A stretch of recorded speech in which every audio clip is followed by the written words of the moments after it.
ہونا شرط ہے یا ایک آدمی اور دو عورتوں کا ہونا شرط ہے؟ ناظرین محترم، اگر مرد نہ ہو، صرف عورتیں ہوں تو بھی نکاح نہ ہوگا، چاہے جتنی بھی عورتیں ہوں۔ دو عورتوں کے ساتھ ایک مرد ضرور ہونا چاہیے۔ بہتر یہ ہے کہ بڑے مجمع میں نکاح کیا جائے، جیسے نماز جمعہ کے بعد جامع مسجد میں یا اور کہیں، تاکہ نکاح کی خوب شہرت ہو جائے، اور چھپ چھپا کر نکاح نہ کرے۔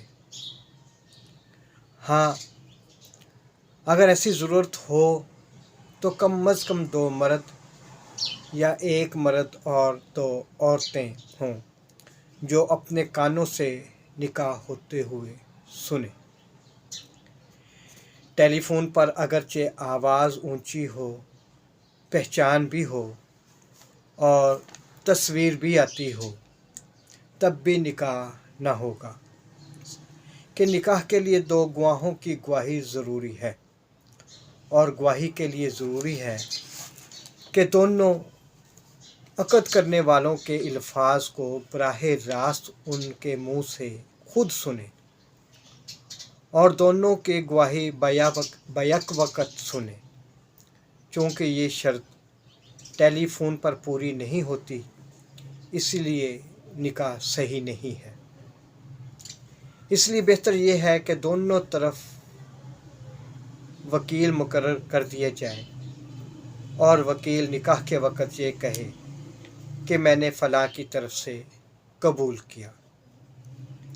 شرع میں اس بات کا بڑا خیال کیا گیا ہے کہ بے جوڑ نکاح نہ کیا جائے،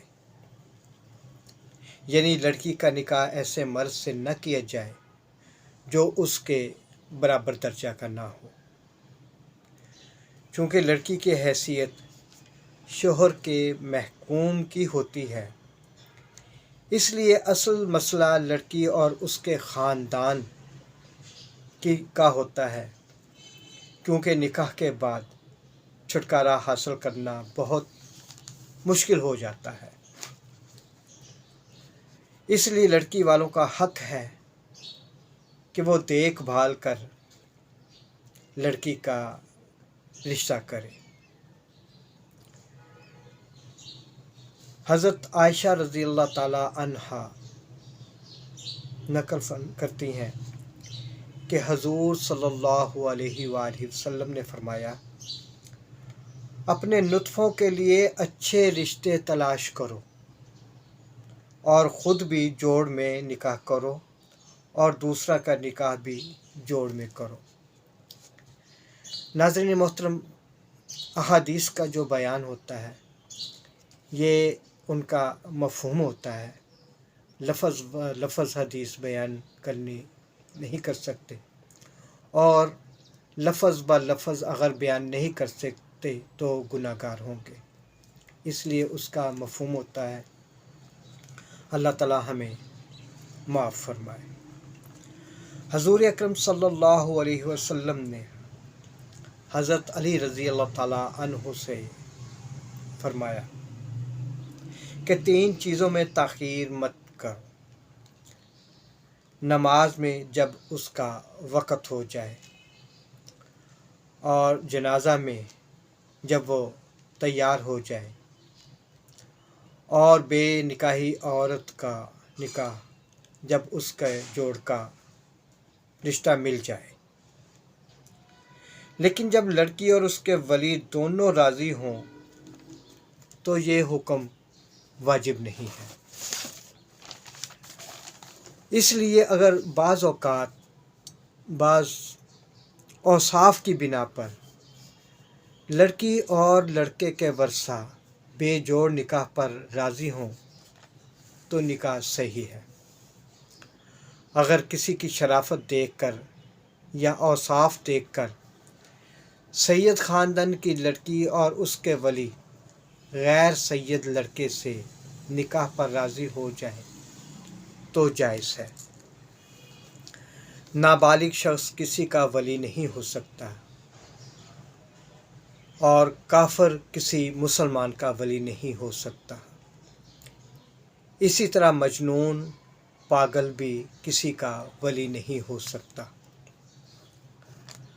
بالغ یعنی جوان عورت خود مختار ہے، چاہے نکاح کرے یا نہ کرے، اور جس کے ساتھ جی چاہے کرے، جس کے ساتھ جی چاہے نہ کرے۔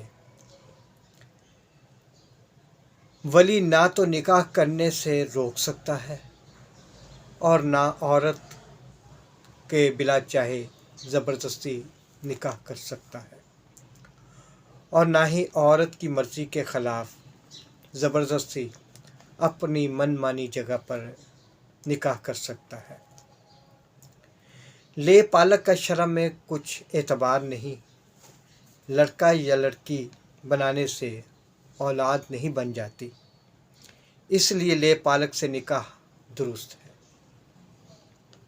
منہ بولے بہن بھائی یعنی جن کا باپ بھی اور ہو اور ماں بھی اور ہو، دونوں حقیقی بہن بھائی نہیں ہیں، اس لیے ان کا نکاح بھی درست ہے۔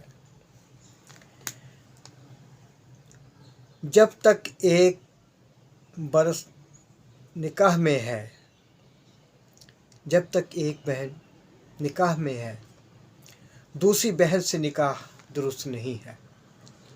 ہاں اگر پہلی بہن فوت ہو گئی یا اس کو طلاق دے دی تو عدت گزرنے کے بعد وہ اس سے دوسری بہن سے نکاح کر سکتا ہے۔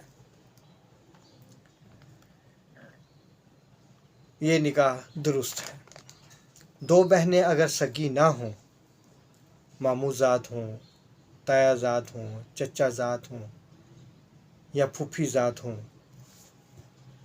خالہ زاد ہوں، تو وہ دونوں ایک ساتھ ایک مرد سے نکاح کر سکتی ہیں۔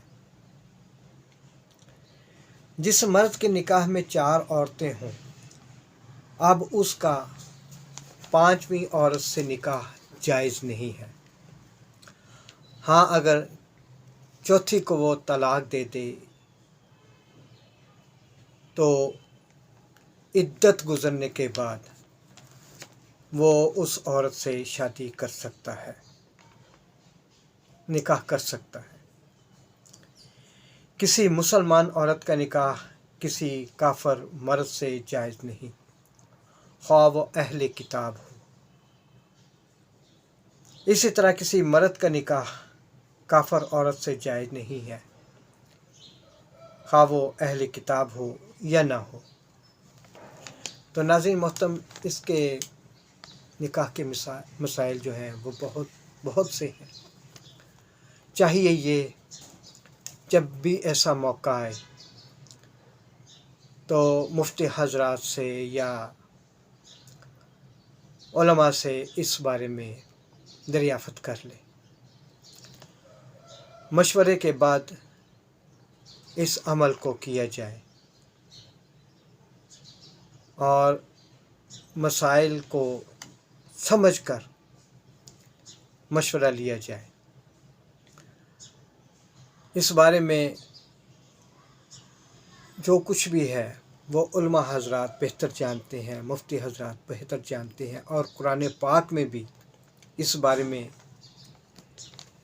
رہنمائی فرمائی گئی ہے۔ اللہ تعالی ہمیں صحیح طریقے سے اس پر عمل کرنے کی توفیق عطا فرمائے، اور جو غلطی کوتاہی اس میں ہو گئی ہے اللہ تعالی ہمیں اس سے معاف فرمائے۔ آپ سب کے لیے نیک دعاؤں کے ساتھ اجازت چاہتا ہوں۔ والسلام علیکم ورحمۃ اللہ وبرکاتہ۔